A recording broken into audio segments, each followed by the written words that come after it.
അങ്ങനെ വാക്കിലും നടപ്പിലും എടുപ്പിലും എല്ലാത്തിലും സന്ദീപ് വാര്യർ കോൺഗ്രസ് ആയി. സ്വന്തം ഫേസ്ബുക്ക് അക്കൗണ്ടിൽ വരെ താൻ കോൺഗ്രസ് പ്രവർത്തകൻ എന്ന് കുറിച്ചിട്ടു. ശരിക്കും പറഞ്ഞാൽ സന്ദീപ് വാര്യരുടെ ഈ പ്രവേശനത്തിൽ കോൺഗ്രസിന് ഒരുപാട് അതിയായ സന്തോഷമുണ്ട് എന്ന കാര്യത്തിൽ സംശയമില്ല. അതിന്റെ അടിസ്ഥാനത്തിൽ അതിനെക്കുറിച്ച് മുഖ്യമന്ത്രി തന്നെ പ്രസംഗിക്കുകയും ചെയ്തു. കോൺഗ്രസിലേക്ക് സന്ദീപ് വാര്യരുടെ പ്രവേശനത്തെ മഹത്വവൽക്കരിച്ചുകൊണ്ടാണ് അവർ പലയിടത്തും പരിപാടികൾ അവതരിപ്പിക്കുന്നതെന്നും അതുകൊണ്ട് തന്നെ വർഗീയതയ്ക്ക് ചുക്കാൻ പിടിച്ചിരുന്ന ഒരു വ്യക്തി കോൺഗ്രസിലേക്ക് വന്നത് കൊണ്ട് ഇത്രമാത്രം അതിനെ മഹത്വവൽക്കരിക്കേണ്ട ആവശ്യം എന്താണ് എന്ന രീതിയിലൊക്കെ ആയിരുന്നു പിണറായി വിജയൻ സംസാരിച്ചത്. ഒരുപക്ഷെ ഇതേ സന്ദീപ് വാര്യരെ രണ്ട് മുന്നണികളും സ്വന്തം പാളയത്തിലെത്തിക്കാൻ ഒരുപാട് പരിശ്രമിച്ചിരുന്നു. പക്ഷേ എത്രയൊക്കെ പരിശ്രമിച്ചിട്ടും അവസാനം സന്ദീപ് വാര്യർ വീണത് കോൺഗ്രസിലാണ്. ഒരുപക്ഷെ CPM-ലേക്ക്, മാർക്സിസ്റ്റിലേക്ക്, കമ്മ്യൂണിസ്റ്റിലേക്ക് എന്ന രീതിയിൽ പല രീതിയിലൊക്കെ തന്നെ വാർത്തകൾ പ്രചരിപ്പിക്കുകയും അവരുടെ നേതാക്കൾ ഞങ്ങളിലേക്ക് ആകർഷണമായി എന്ന രീതിയിൽ പ്രതികരിക്കുകയും ഒക്കെയും തന്നെ ചെയ്തിരുന്നിട്ട് പോലും കേരളത്തിലെ ജനങ്ങളെ ഒന്നടങ്കം ഞെട്ടിച്ചുകൊണ്ട് അദ്ദേഹം പെട്ടെന്ന് കോൺഗ്രസിലേക്ക് പ്രവേശിക്കുകയായിരുന്നു ചെയ്തത്. ഒരുപക്ഷെ രാഹുൽ ഗാന്ധിയെ, പ്രിയങ്ക ഗാന്ധിയെ, മറ്റുള്ളവരെ ഏറ്റവും കൂടുതൽ വിമർശിച്ച നേതാവായിരുന്നു ശരിക്കും പറഞ്ഞാൽ സന്ദീപ് വാര്യർ. പക്ഷെ എന്നിട്ട് പോലും നല്ല രീതിയിലുള്ള സ്വീകരണമാണ് സന്ദീപ് വാര്യർക്ക് കോൺഗ്രസ് നൽകിയത്.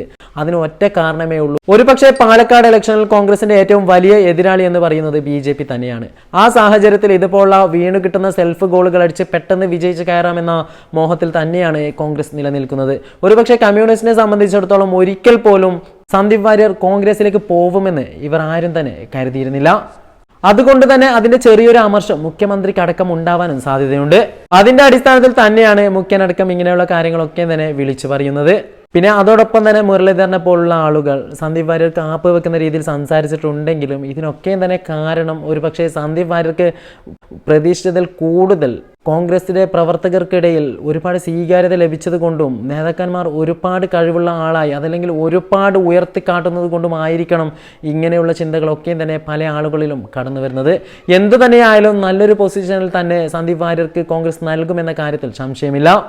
ഏകദേശം ധാരണയിൽ എത്തിയതിനു ശേഷം മാത്രമായിരിക്കും ശരിക്കും പറഞ്ഞാൽ സന്ദീപ് വാര്യർ ഇതുപോലൊരു പ്രവർത്തനത്തിന് മുതിർന്നത്.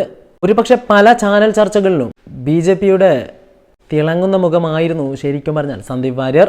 ആരെയും ആകർഷിക്കുന്ന രീതിയിലുള്ള പ്രസംഗ വൈഭവം, അതോടൊപ്പം സംസാരിക്കുവാനുള്ള കഴിവ്, മറ്റുള്ളവർ ഉപയോഗിക്കുന്ന ആരോപണങ്ങൾക്ക് നല്ല രീതിയിൽ മറുപടി നൽകാനുള്ള ചങ്കൂറ്റം, എല്ലാ കാര്യത്തിലും ഉറച്ച തീരുമാനമെടുക്കുന്ന വ്യക്തിത്വം, അങ്ങനെ പലതരത്തിലുള്ള പോസിറ്റീവുള്ള ആളായത് കൊണ്ട് തന്നെ ആയിരിക്കണം എല്ലാവരും തന്നെ അദ്ദേഹത്തെ കടിച്ചു കീറാനും വലിച്ചു കൊത്താനും ശ്രമിച്ചത്.